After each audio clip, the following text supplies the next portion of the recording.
I-tour ko kayo sa building ng Lindt Factory Tour Museum, Factory Building. Museum Building, Factory Museum Building ng Lindt Chocolate. So kung nakikita yung Lindt Chocolate sa mga grocery stores, convenience stores, sobrang sikat sila sa buong Europe. Pero mas na-impress ako sa itsura ng building. Parang napaka-futuristic. So this is a chocolate factory tour. Ayun yung mga makina nila.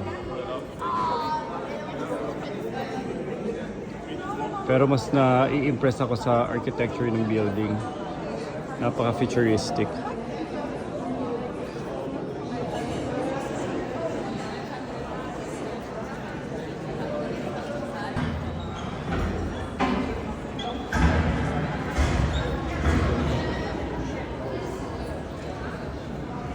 A dona e proprietária.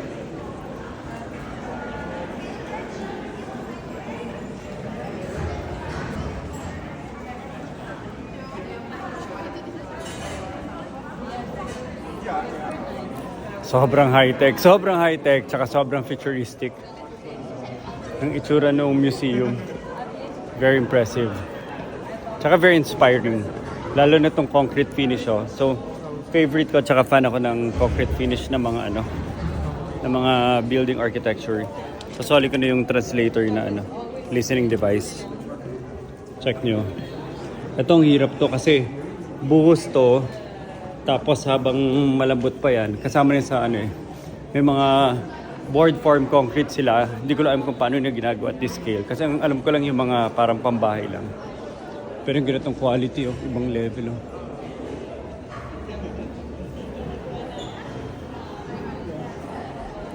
Ito yung Lindt shop.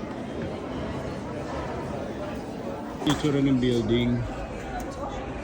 Puro round, walang sharp corners. Diba? Kahit saan ka tumingin walang sharp corners. Puro pa-round, spiral, circular.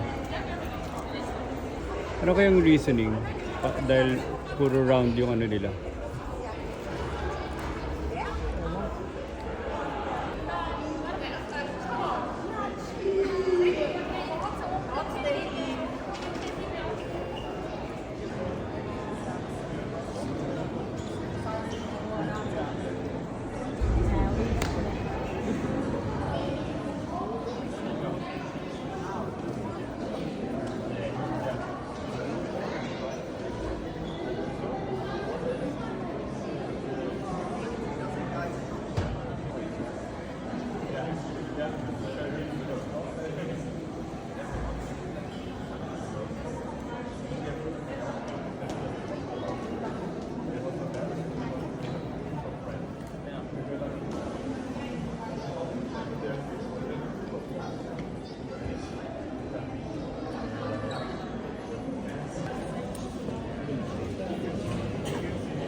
Questo lascialo.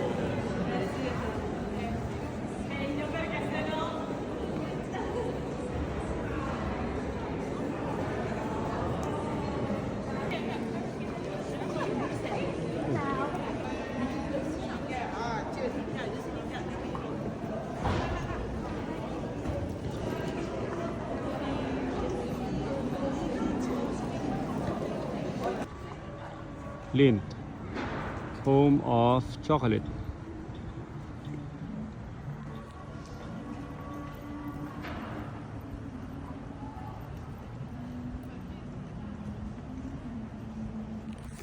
So kung familiar kayo, Lindt, pinakasikat na chocolate nila dito sa Europe.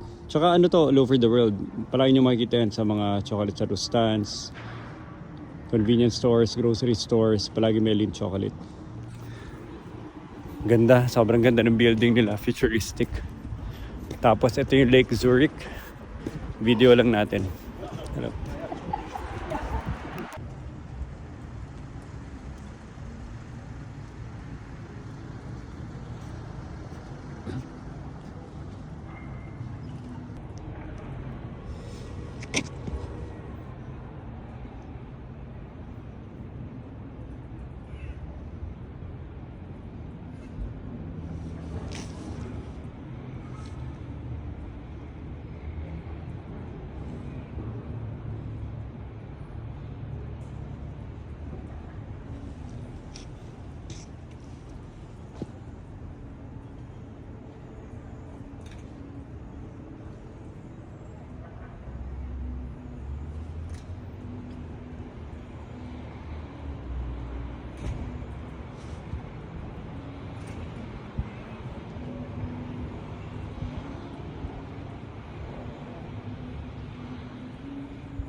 Tignan nyo to. So, this is a mistletoe tree.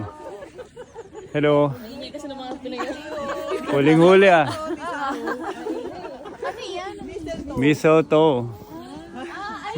Dito kayo magkakajowa. Hindi, kailangan ito sa kailangan kikisin, di ba? Under the mistletoe.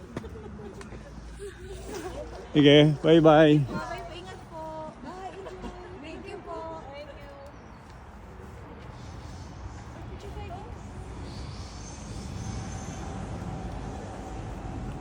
So ito yung mistletoe tree. Tapos ang ginagawa nila, di ba, ginugupit nila yung dahon. Tapos kasama ng red dots niya, yung parang red fruits niya as an ornament. Nakakatuwa kasi first time ko makita ng mistletoe. Usually makikita na lang natin siya.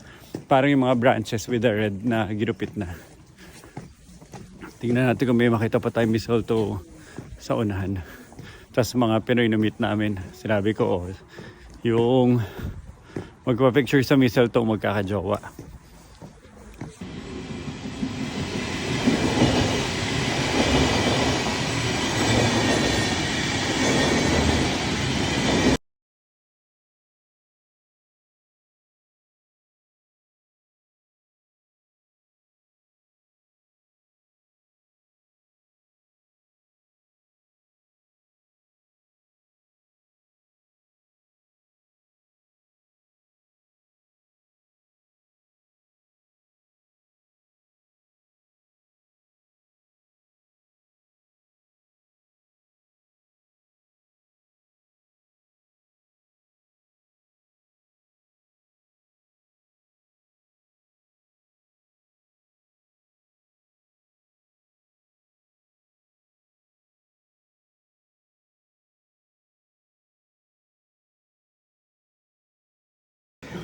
Nakita ko na yung anak ni Schwarzenegger at ni Wurtzbach.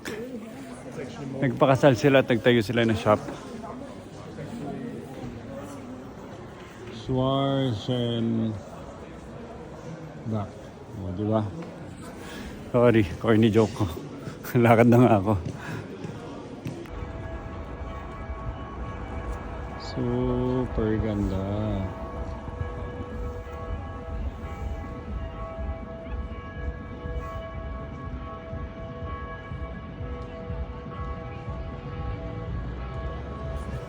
So it's 8 p.m. now in the evening. Andito kami sa Zurich. Hindi lang makapaniwala sa ganda kasi usually ito yung mga nababasa mo sa fairy tales. May swan pa nga dun sa May swan pa dun sa bridge. Pakita ko sa inyo. Ayun o. Next. Ang cute ng swan nasa gabi. Gitna ng gabi. So may mga swan pa. Ayun o.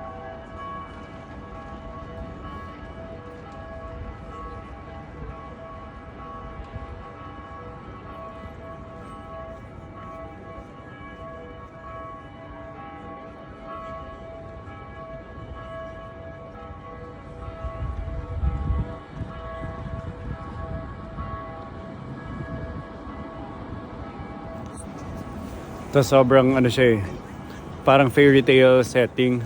Yung itsura niya, ilaw niya, lighting niya, yung sound ng church bells, itsura ng street, yung linalakaran mo. So parang wala lang, hindi lang ako makapaniwala na nandito ako. Appreciating and enjoying this moment.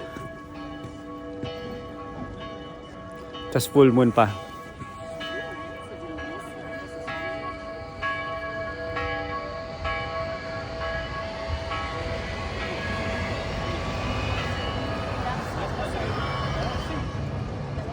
Ganda oh. Tingnan nyo yan.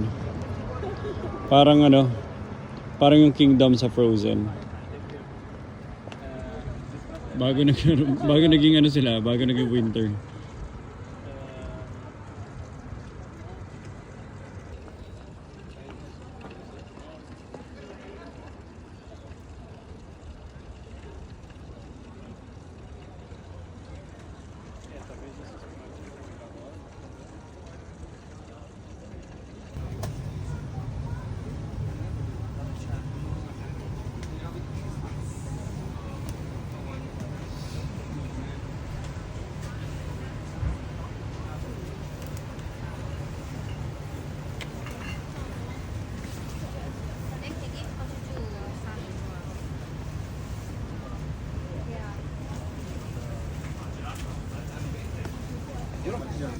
Okay, ganito gagawin natin. Mag-giveaway tayo sa TikTok. So ganito gagawin natin, mag-giveaway tayo sa TikTok. Para sa mga huling nagko-comment lang for the past few videos ko lang dito sa trip ko sa Switzerland. Siyempre dito sa Switzerland, one thing that they're very proud of is their one thing that they're very proud of is their Swiss chocolates. So ganito gagawin natin. Bibili ako ng Lindt chocolates, yung binisit natin na chocolate factory. And ipapag-giveaway natin sa TikTok. Yung mechanics hindi ko pa alam. Basta mamimili tayo dito at pamimigay natin. Mechanics obviously is very simple sa mga nagko-comment lang sa TikTok. So mamimili tayo. Tignan natin kung ano mga pwede natin ipauwi. Ito palang grocery store na to. Grabe, dito nagpupuntahan yung mga tao para mamili ng mga Swiss chocolate pasalubong nila. By the way, all chocolates are not the same. Not all chocolates are the same. May mga chocolates talaga na yung pag dito mo binili sa Switzerland, yung ingredients dito rin sa Switzerland. So Swiss cow milk, Swiss chocolates ang ginagamit kasi marami mga chocolates ngayon, for example, binibenta sa Philippines. Iba doon yung mga factory, yung mga ingredients galing na sa Asia, Malaysian ingredients. So ibang-iba yung lasa ng mabibili dito. So they're very proud and very strict of their ingredients pag dito mismo sa Switzerland. At maghanap tayo ng mga chocolates na ipapa-giveaway pasalubong natin sa TikTok. Hanap tayo. So lahat ng klase meron. So ito yung mga, I have no idea, basta ganito yung packaging. Tapos iba-ibang flavors yan. Puro Lindt to, makikita nyo. So from high-end, mid-end, tsaka low-end. Hindi naman low-end, pero iba-ibang types lang. Ito nga, Delato. Grabe, lahat yan Lindt. Iba-iba lang ng packaging. Of course, iba-iba ng flavor. May mga white chocolate, dark chocolate, milk chocolates. Lahat ng flavors, meron din. So, pakita ko sa inyo. May mga flavor na, ito hazelnut. Ito, may mga blueberry. Ito, 34% na medyo dark. Ito, framboise. Hindi ko alam yan. Tapos plus cranberry. Ito, ibig sabihin ito, naset. Ano sabihin ulit ng naset? Parang hazelnut ata ito eh. Tapos almonds. Tapos ito iba naman. Ibang shape, ibang cut. So lahat iba-iba. Ito, pure cacao lang yung mga medyo mapait na. Pag gusto nyo magpapak ng mga halos pure cacao. Meron din yung mga 90% para sa mga hardcore. So isang shelves pa lang to. Tapos meron pa dito sa gitna, santambak ng iba-iba pang brands. Parang treasure chest no? Tapos iba pa dito. Tapos ito mga boxes na. Parang pangregalo na ata to eh. Tingnan mo yung packaging. And then from there, iba-iba pa ulit nasa kabilang side. Iba pang chocolate brands yung sa kabila. So puntahan din natin yung chocolate sa kabila. Sige, para mag full tour na tayo. Tapos lahat ng lahi nandito. Namimili rin mga chocolate brands sila. Ito, ibang brand.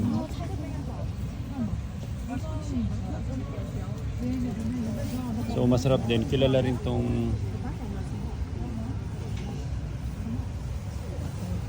so ibang brand. Tas Halba. Another brand.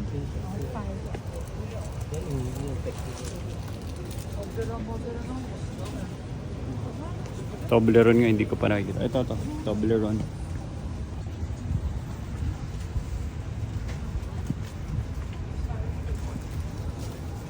Yung ako na mag-Toblerone, marami ng Toblerone sa Philippines. Pero again, iba yung chocolate ingredients sila dito. Lasa ng chocolate nila. So masarap na i-try. Pero mapupuno na yung maleta namin chocolate pa lang. Bigat-bigat pa iuwi. Andun. Kunin ko na yung basket ko.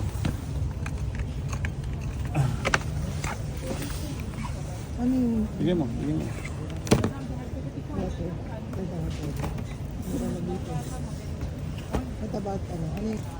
Hanap mo ka, Nicole. Ito, gusto mo? Okay to. Ito. Eh, white chocolate yan. Itong mga Hindi siya white. Ayan o. Ito. Tumbok mo na. 1, 2, 3, 4, 5. Ito, mga giveaway. Sige, kumo ko. 3.